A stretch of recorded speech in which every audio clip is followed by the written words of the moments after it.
2004 offered one of the most memorable one-liners of the night. Ask Osama bin Laden if he is better off now than he was 4 years ago.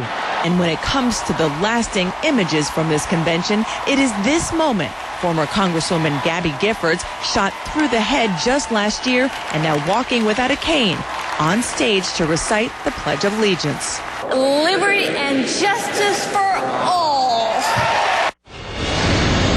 All right, Dana and I are joined by Democratic strategist Maria Cardona, also a CNN contributor. Maria, you were in the hall last night. First of all, let me just ask, how did it go over there?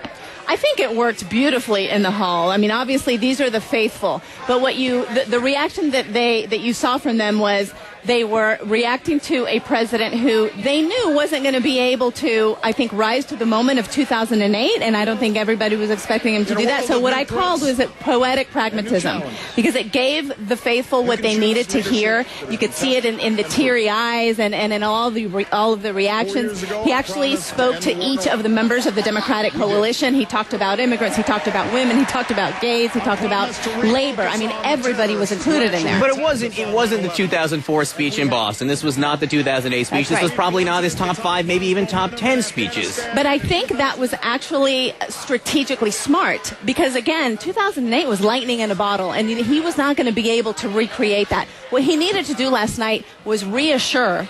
And what I thought what he did brilliantly was he made us take ownership of the hope and change and asking us to, what I call sort of the Jerry Maguire moment, help me keep helping you.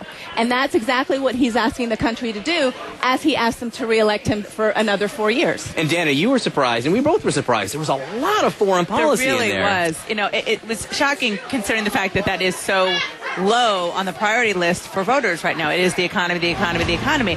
But he is running against somebody who is a former governor who has no experience on the foreign policy stage and who just had a trip abroad, which didn't go so well. So not only did they hit him on foreign policy, hit him being Mitt Romney, they had some fun with it. But you know who else became president with no foreign policy experience? A guy named Barack Obama, right? Exactly. Oh, well, he had a year in the Senate. That's right. But that was interesting.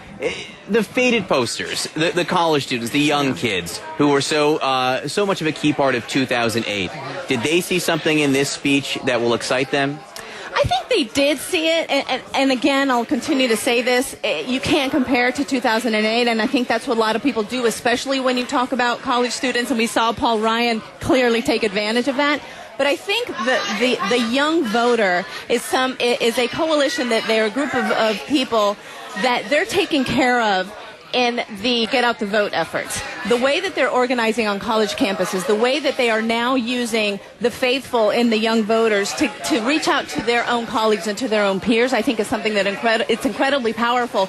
You don't see it every day. It's kind of behind the scenes, but I think that is one of the secret weapons of the Obama campaign right now. But I do think that it was strategic to keep it kind of not that great. Yeah. Because a big rap on him, particularly as things have not gotten as good as people wanted, is that kind of he's all talk and no substance. So the idea of keeping the soaring talk to a minimum is a way to try to answer that. And, of course, there's something so big that happens 3 hours from now, which is the jobs report comes out. We may not even be talking about the convention speech at 8:30 if it's a lousy jobs report, or if it's a great one. Right. We will talk more about this. Maria Cardona, Dana Bash, thanks for being here. Share the cheese fries. We're going to talk a little bit more about some other political news right now, because whatever you thought of the speech, it really blew up Twitter. It was a new record for a political event. More than 9 million tweets sent during President Obama's address. That's close to 53,000 tweets a minute, which is a lot.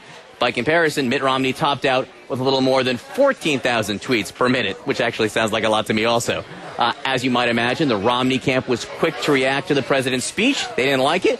They responded with a theme we will be hearing a lot in the next 2 months. Here's part of their statement. It says, tonight, President Obama laid out the choice in this election, making the case for more of the same politics that have not worked for the past 4 years. He offered more promises, but he hasn't kept the promises he made 4 years ago.